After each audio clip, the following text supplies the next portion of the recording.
What's up, everybody? We've got an episode of firsts, like Henry Ford's first car, the first Porsche, and the original Saab. Plus, we see what Kia's got lined up and say goodbye to some of Alfa's finest. All that and so much more coming your way right now. It's time to cruise the highways and byways of the auto industry's past, present, and future. Join us in exploring the vehicles, people, events, and places that have shaped the way we move. This is the Drive History Podcast. Hello, and welcome to another episode of the Drive History Podcast. This is Brian Corey. I see Jordan Stead over there. Looking right back at you. Heyo. We're in the studio coming at you with a little bit of automotive history. How you feeling right now? It's been a long weekend. It really has. But we're here. We're making it happen. Yeah, I'm like still kind of a migraine guy right now. So we're just going to party right on through that. Oof.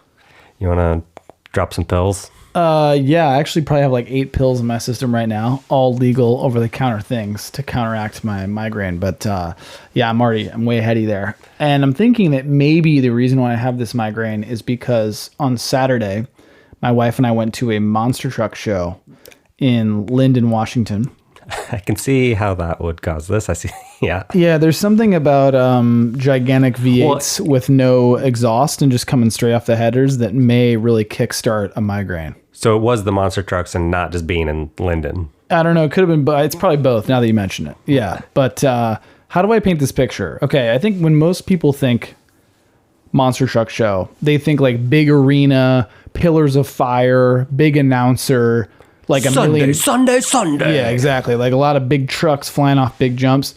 No, this was like, you could tell that somebody had created the Facebook event for this months before, but had not even staffed the event until 24 hours before. Right. So, you know, I paid $10 to park in a grass lot, to which I walked to another grass lot, which had like a little handmade, maybe like 6-foot mud jump that they were still packing with shovels, like when we walked in. Perfect. Seems safe. Yeah, totally. And then there's all these, you just kind of haphazardly parked cars and like trucks sitting in an open field. And we actually paid quite a bit of money for this. We paid like $77 to go to this. Both of us combined. And I kind of knew in my heart when I paid $77 that it was not going to be worth $77. But let's just put it this way. I found out very quickly. 1, I was right. 2, it was still kind of fun, but it was the most backwoods phoned in event you could have possibly put on. Like there were 5 monster trucks there, quote unquote, right, that were pretty cool. They were like hand built, homemade monster trucks. It's like the minor leagues for monster trucks. Yeah, it's more like I don't even know. It's like the neighborhood kids league for sick monster trucks. They graduated trucks from go-karts and quads. Yeah, and all I could think about was how do these people make money on this? Because the 5 drivers were from different. That's true. Good point. That's the point. They're probably eating good on this tour, but it was like 5 people with 5 trucks from all over the U.S. and they had trailered them there, and they're on a tour around the U.S. But this was the most. I'm telling you, man, this is the most phoned in event I've ever seen. So the first truck came out, immediately broke an axle before it even got out onto the mud. Cool. So we're down 1 out of 5 trucks. Perfect. Then they did 1 round, like where they drove around this field. That was it. And then they had a bunch of people come in with their own vehicles and like drive shitty old clapped out, like small normal cars over these jumps, to which everyone kept breaking their cars. And that was actually the coolest part of the show. Yeah, that seems pretty fun. And then 2 more monster trucks broke. And then they only had 2 trucks left in the show. And they had like an hour-and-a-half long intermission where they were charging kids $20 to ride in the back of this modified truck with seats in the back of it. And that was it. That was the whole show. Whoa. And that wasn't even the night show. So I checked the Facebook event later, and everyone's like, this was the worst event I've ever been to. Huge waste of money. Sucked. I'll never go back. And a lot of the people were talking about they went to the night show, because we went to the 1 p.m. show. And the people who went to the night show were like, there were 2 monster trucks there. And it occurred to me, the 3 monster trucks had broken. And so they only had 2 left by the time that the night show started. And they're like, all we did was watch people in like their shitty old clapped out Chevy S10 pickups like crash into these mud jumps. And that was it. I want my money back. Best $80 you've ever spent. It was so bad, man. And it was Although I mean, did this is sort county of have fun. fair monster truck madness. Like, It wasn't even that. Like it should have been that. yeah. Right? Because it was at a fairgrounds already. It's the perfect way to describe it is it was like the type of event that when you go to a country fair and you've already paid, $20 to get in the door, Right. this event is already happening inside the fair. Like you're not paying extra. It's part of the deal. Instead, you paid 3 times as much we got to go to worked. the county fair, and there was no fair. It was, don't get me wrong, it was still cool. The coolest feature was I think it was some Toyota truck, but it had this insane spider-like suspension on it. Right. And it was unlike any monster truck I've ever seen. It was so heavy duty, the suspension. It wasn't just like, rods. It was like these huge, almost like, looked like propeller blade thick pieces of metal to connect the wheels to the bottom of the truck. Interesting. Yeah, and it flexed like a trophy truck in the desert. Yeah, you showed me the really video. cool. That was a really unique stance that thing ended up in after it caught a little bit of air. But man, I'll tell you, it was a supreme waste of money. It was a kickoff to a pretty semi shitty weekend. But Womp womp. yeah. But it did get me thinking, what would be a great contender, like donor car, for a monster truck? And I got to thinking, you're having trouble selling the Baja right now. What do you think, man? Yeah, just slap some 44s on it. Dude, I mean, Or whatever. I think you need some bigger tires than that. yeah. That's an interesting question.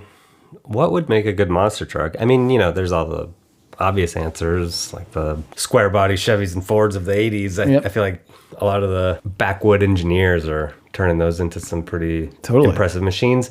I really like it when people take weird cars and turn them into big off-road vehicles. Like you see it with the old Corvettes, or Camaros. Yep. As long as you can get a body to fit onto a Chevy Blazer 4x4 frame, This is true. you can get funky with it. What would look good as a monster truck?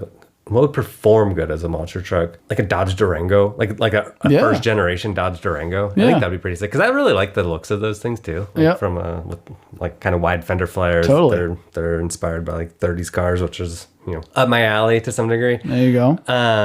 One of the trucks was kind of like that. It was like a 50s truck kind of frame. See, that's sick. On like literal earth mover sized tires. Like the guy was he was using the treads as handholds to get up on top of the tire and then get into the truck. Love it. Yeah. Damn.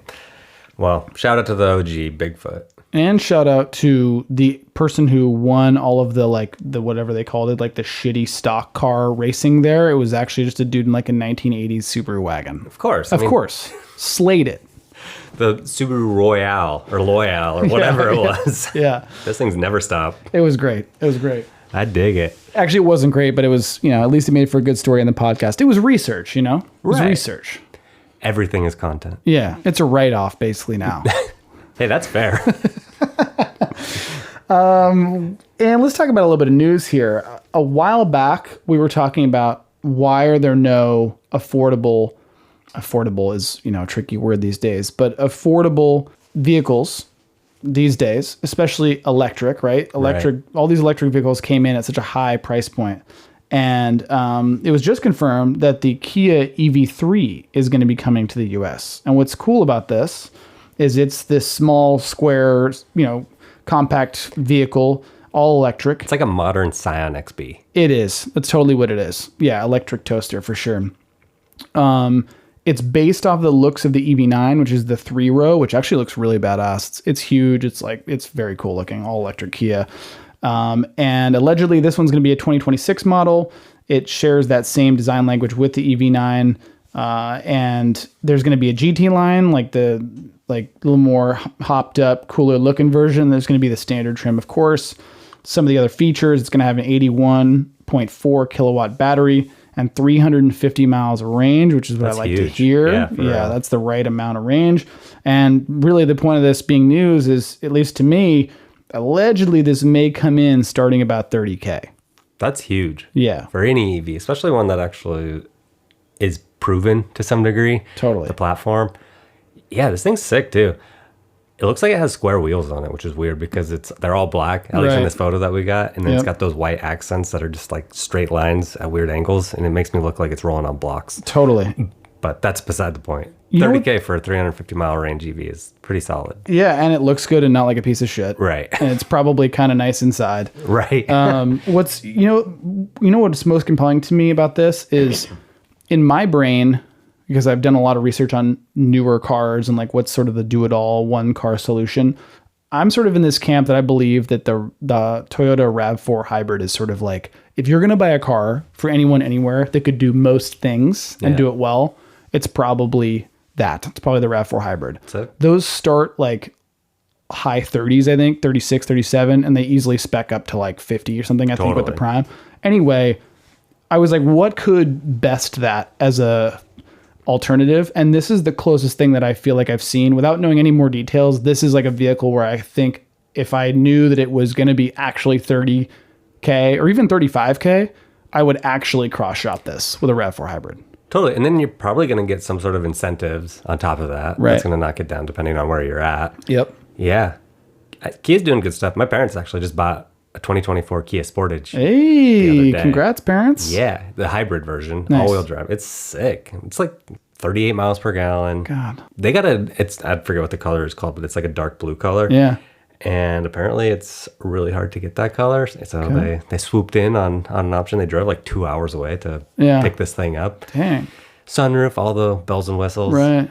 My mom is pretty stoked on it. Her one complaint is that, well, I got to back up a little bit.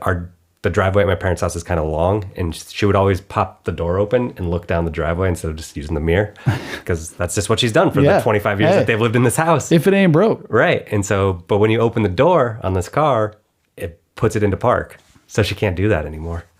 Oh, what? Yeah. What if you are rolling down the road and you didn't shut your door hard enough and it's like making all that whistling crazy wind noise and you can't just like crank the door open as you're driving? Does anyone else do that? I don't know. Maybe it won't even be, maybe if the door's ajar, you can't drive. I don't know. Okay. Like it won't even let it go into drive. Damn. Sounds like mom's going to have to. She's adapting. Yeah, she's adapting. She's a smart lady. Shout out, mom. Shout out, mom. Yeah, that's cool. Congrats. I mean, I don't know. I think these are cool. I like all the new Kia stuff, all the Hyundai stuff. It's very cool looking. I think that it is easily the most accessible and interesting new vehicles that are on the market right now that are not $250,000 supercars. They go just as fast. Yeah, exactly. Yeah, no kidding, actually. It's crazy. It's pretty wild. Yeah, good find. I hope that happens. Did you happen to see any sort of dates? 2026 is going to be the launch year, I guess. But it's confirmed to be coming to the US. So that was like the big news, is it's actually going to happen. Rocket. So, yeah, let's do it. It sounds cool. I mean, I think the only thing that will happen here is, of course, the entry-level model will probably be front-wheel drive only. I bet they'll tack on $3, $4, $5 for the all-wheel drive. And then next thing you know, you're probably sitting mid-30s. Yeah. So, I mean, again, though. That's a new car price. Yeah.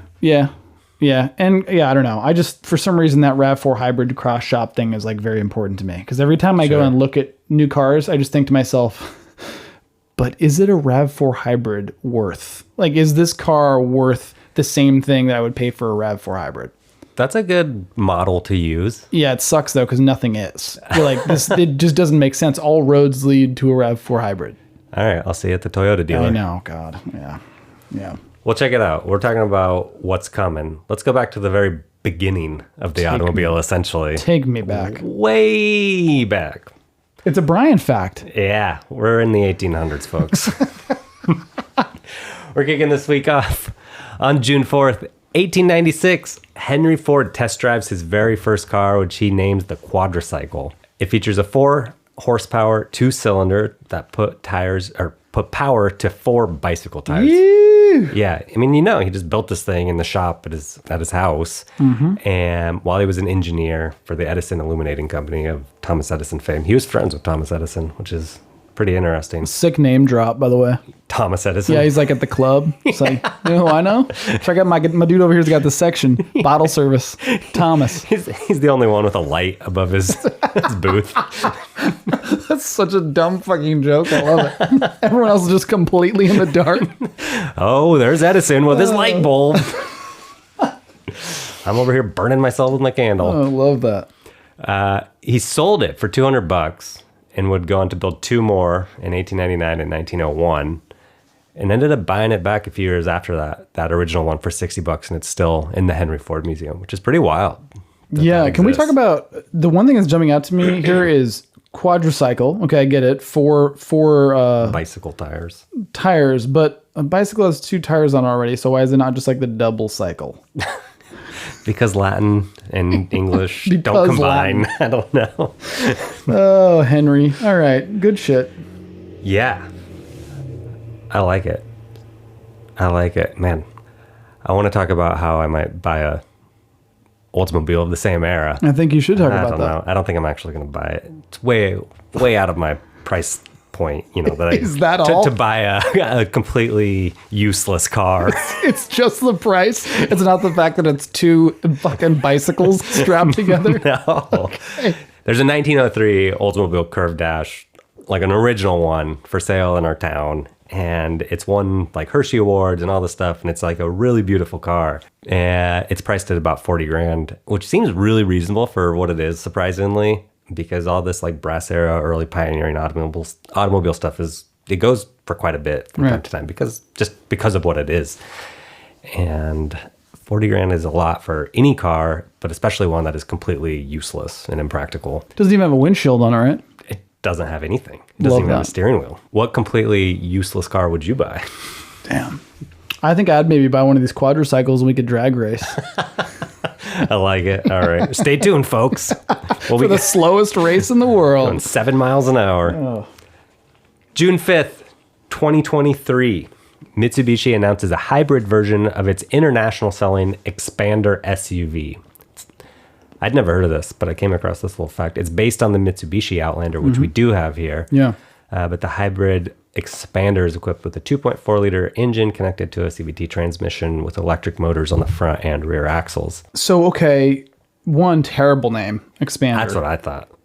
But the other thing about this, it's interesting you put this in because I feel like the Mitsubishi Outlander, which also has a hybrid version, is a very underrated car in this time, right? For sure. I guess we're going back to my RAV4 hybrid thing, right? Very similar vehicle. I mean, I know there are differences. I don't know how much Outlander hybrids are, but I imagine it's comparable, if not cheaper. I think they are.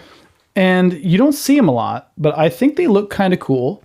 And I believe it's like the only vehicle that Mitsubishi basically still makes. That, and they have one of those small cars too, but does anybody buy that? Yeah. I mean, maybe it'd be worth a look and see what they look like from a spec perspective. There's one Mitsubishi dealership within like 100-mile radius of us. So maybe not worth the drive. But it is true, yeah. And I threw this in here, and I kind of wanted to solicit some answers from our listeners regarding the 2-car garage, because it's a conversation I was having with a friend the other day.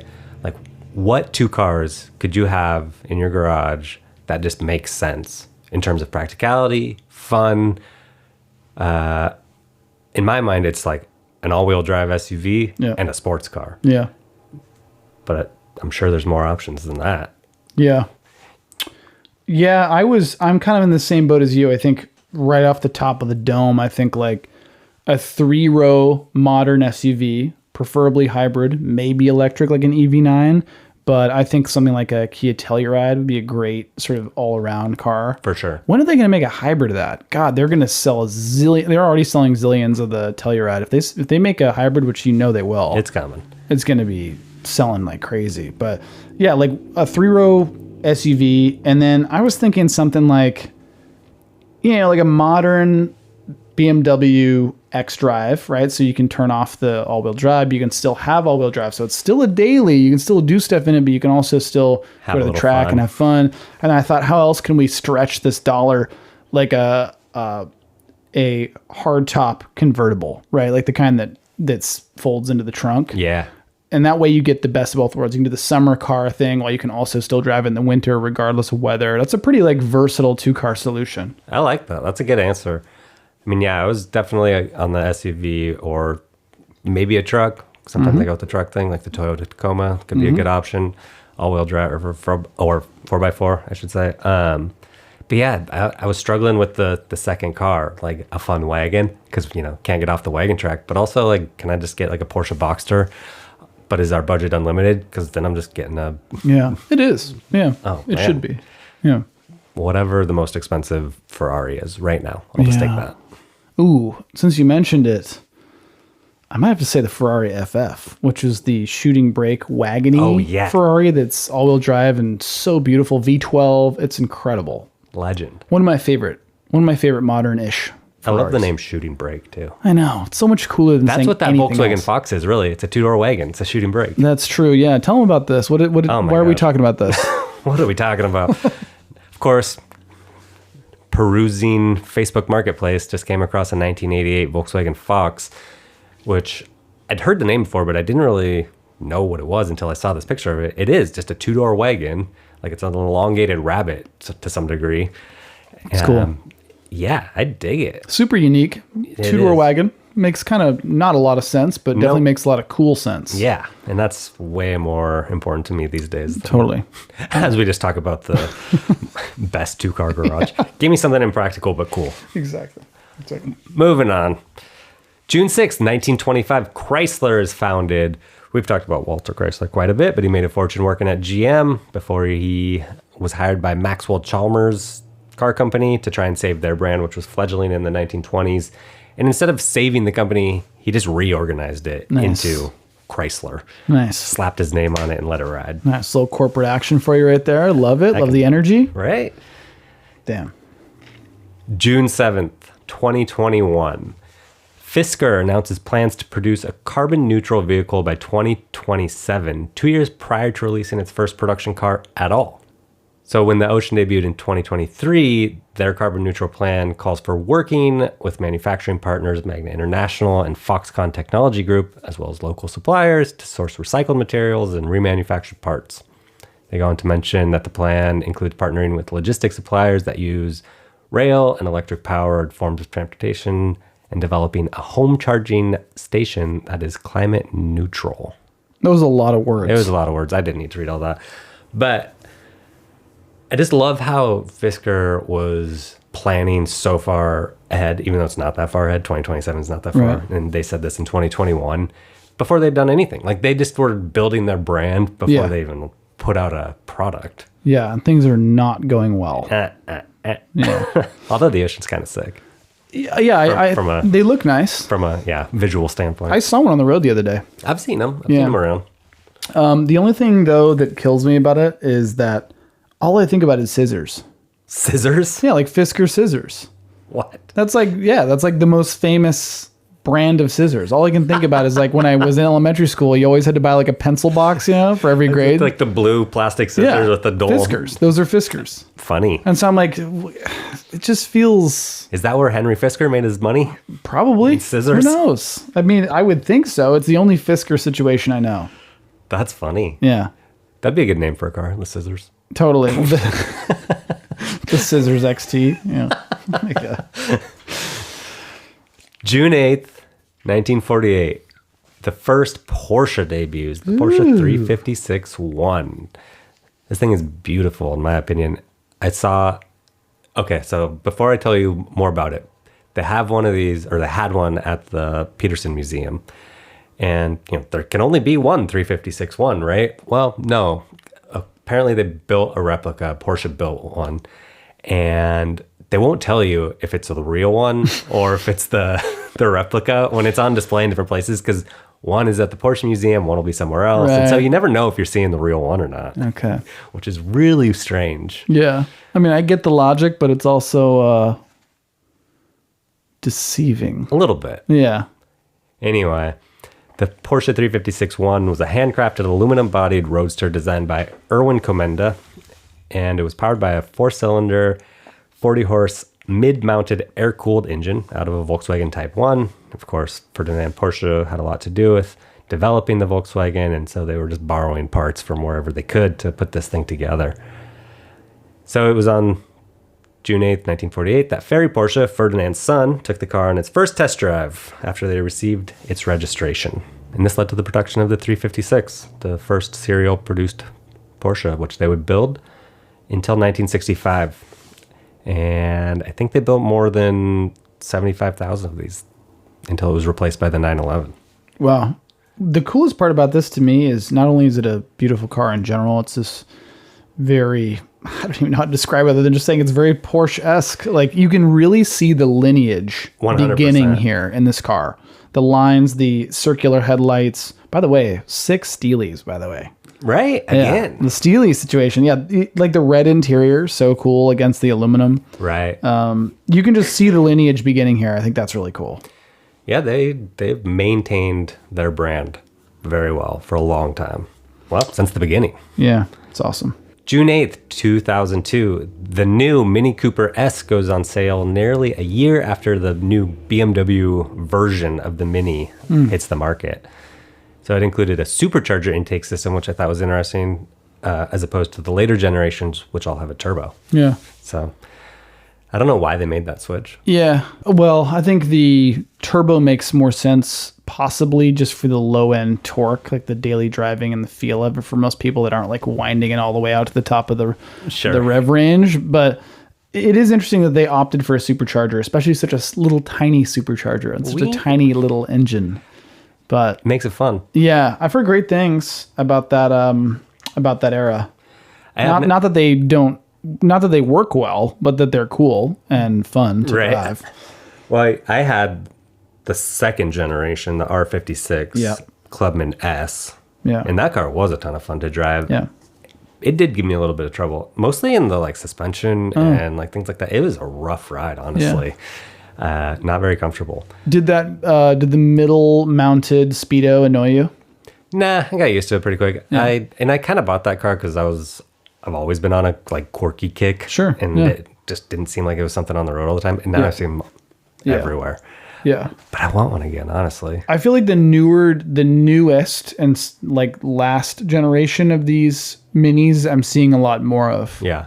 I think because they're actually kind of becoming a little bit more practical. And I think they're on people's radar a little bit more than on the quirky scale only. Totally. Again, back to the miles per gallon, but almost 40 miles per gallon on the highway. No way. Yeah, like 37, I would average. With a turbo 1.6 or whatever it was? Wow. It was fun. It was a fun car to drive. It had a lot of get up and go. You drove it, I think, once. I think I did one time, yeah. I sold it pretty quick after I moved up to Bellingham. That would have been fun to mod. Yeah. Yeah, and you can do a lot with them. For sure. I'm after the John Cooper works. Yeah, yeah. The coolest part about having a small car with a little tiny engine and a turbo when it's so close to the front of the car is you can hear all the sounds. Like all the turbo sounds are so much louder because they're like 3 inches from your face. Right. Because the engine's so close to you.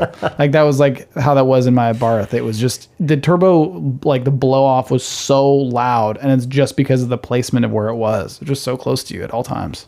That makes so much sense. Yeah. Like my Baja, I don't really get the turbo noises. Yeah. I'm just going to go rip your airbox off so you can hear it better. Oh, thanks. That's so kind of you. That's what I'm here for. June 9th, 2006, the Cars movie debuts. Honestly, a pretty cute movie. I don't think I've seen it. Oh, jeez. Yeah, I don't think I've seen it. I mean, I've like seen, the Happy Meals and the merch for so many years that I feel like I've seen it, but I should probably watch it. Yeah, I mean, you don't have any like 7-year-olds to hang out with probably, so. I mean, I'm basically a 7-year-old, but yeah. That's fair. Yeah. You'll dig it. Yeah. June 9th, 2014. Take the lead on this. I'm not even going to pronounce these words. Okay. Alfa Romeo announces the Alfa Romeo Giulietta Quadrifoglio Verde, celebrating 60 years of the Giulietta. The high-performance version of this vehicle shares its drivetrain with the 4C, giving it a 240 horsepower aluminum block direct injection 1750 turbo petrol engine matched with a 6-speed twin dry clutch transmission. It also had launch control, and it gave a 0 to 60 time of 6 seconds, which feels kind of slow, but I don't know. It could have been yours for 28,000 pounds, or today, $48,000. And the hot take here for me is looking back over the course of the past, I'm going to say 10 to 20 years, I think that Alfa Romeo has some of the most interesting and unique car designs of modern cars. I just love the triangular grille. They always do cool, weird shit with the headlights. They're always kind of a weird shape. They're just, I don't know. The design language is so cool and so Italian as well. I think that's what it is. I mean, we don't get we have this and Fiat, like Yeah. really is the affordable Italian cars, you know? And everybody in Italy is beautiful, so the cars get to be beautiful too. This is true. Yes. And on a related note, sad note, I should say, the 2024 Alfa Romeo Giulia, the SUV, and the Stelvio Quadrifoglio are getting a limited production send-off in the form of a new Super Sport edition. This is because these two cars are leaving us, sadly. Allegedly, but leaving us. Dun, dun, dun. They're going to be black badged and some carbon fiber, a little bit of our annoyance of like, hey, this send-off package is really only just a trim package. There's nothing special mechanically about it. You get the Toyota Nightshade package on your Alfa Romeo. Exactly. All the leftover pieces of trim that they didn't sell on the Nightshades from Toyota got shipped over to Alfa. Perfect. They slapped them on these and called it a day. It's kind of crazy because they're going to only sell 450 of these worldwide. Just 72 copies of the sedan and 54 of the SUVs will be sold in the United States. And That's wild. yeah, it's such a low number and also just such an uncool car of low numbers to own and say that it's like something super rare. Like, I don't know. I don't count a trim package as like a rarity to me. Yeah, until 40 years from now and everybody's decoding the VIN and Totally. like, no, this is a one of one. Totally. Yeah. And this reminds me that we need to rebook that Stelvio gosh. Quadrifoglio that we were going to book on Turo. Brian and I had a beautiful white Quadrifoglio, not a Stelvio. I just forgot the sedan. Yeah. Yeah. And anyway, we had one rented on Turo and we had to cancel because the owner sent us a note and he says, it's going to be really rainy tomorrow. This car is a little more fun on sunny days. And I was like, you know what he just did there? He just said, you're going to kill yourself in this car on a rainy day. And so you should maybe cancel this appointment. And so we did. So we need to re-rent it. Yeah, But, definitely. yeah. It's definitely a dream car for me. One of my, just such a beautiful car. It'll be a fun one. I just can't believe all the stuff that's on Turo these days. Yeah. We're still not sponsored either. Right. Get the Cybertruck. I was blown away that somebody already had a Cybertruck on Turo in our neck of the woods. Such a bad call. Oh my God. Anyway, June 10th, what do we got? Man, we're cruising through here. June 10th, 1947, the Saab prototype debuts. Prior to getting into the car game, Saab built airplanes following World War II. Hoping to expand their product line, the company assembled a team of 16 engineers to develop a road-going car to compete with the likes of Opel and Volkswagen. Best part of those 16 engineers, none of them had worked on a car development project before, and only 2 of them had driver's licenses. Nice. So they literally studied cars in junkyards and observed other manufacturing plants from would-be competitors to put this thing together. Nice. Do what you got to do, I guess. Right? It's very like Volkswagen-esque looking, rounded. Yep. I love this straight grille that's sitting across the front of it. But this led to the Saab 9 which was their very first production car, which came out, I think, the next year. Somebody's going to kill me for this. You know what it reminds me of? The Porsche 356-1. Oh, yeah. Look at how similar those two cars look. You're not wrong. Right? The rounded headlights, the straight lines in the grille, the general fender shape, the lines, very, very similar looking. That's to my funny. eye, at least. No, I see it. I can definitely see it. By the way, Saab, born from jets. I always forget about that. Yeah. Such a cool slogan. And when the 9 went into production, most of them were painted green because that was just the color of paint they had left over from airplanes. From the bombers. Yeah. That makes sense. Yeah. True parts bin, but from the airplane bin. Yeah. That's amazing. June 10th, 2007, Lewis Hamilton took the checkered flag at the Canadian Grand Prix, marking his first Formula One win. He currently holds the record for the most wins at 103, but he hasn't won a race since 2021. And I was looking, so yesterday was the Monaco Grand Prix. Mm-hmm. He finished 7th. But what was interesting is that the top 10 finishers finished in the same order that they qualified in. So nobody passed each other. Weird. The entire race. That's got to be pretty rare, right?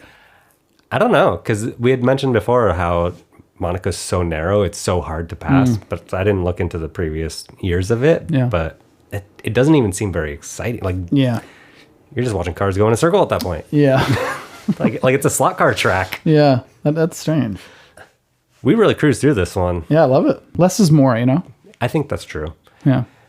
Less is more followers. Please follow us. Hit that subscribe button. We got some goodies coming out. We're really working on developing some special episodes and have some cool guests coming on in the near future. So stay tuned, hit subscribe, be sure to share, like, and answer all the questions that we asked you. Including, tell us about your best two-car garage. What is it? What's the ultimate two-car solution? Hit us up on all the socials. Hit me up on Jordan B. Stead, pretty much anywhere on the internet. And Brian, where can they find us to spam us with answers? Hit us up at contact@carsandcopymedia.com or any of the Drive History social media channels, which are under the name This Day in Automotive History, on Facebook and Instagram. Bang. Let's rock and roll. Let's do it. Until then, Drive History every day. Bye.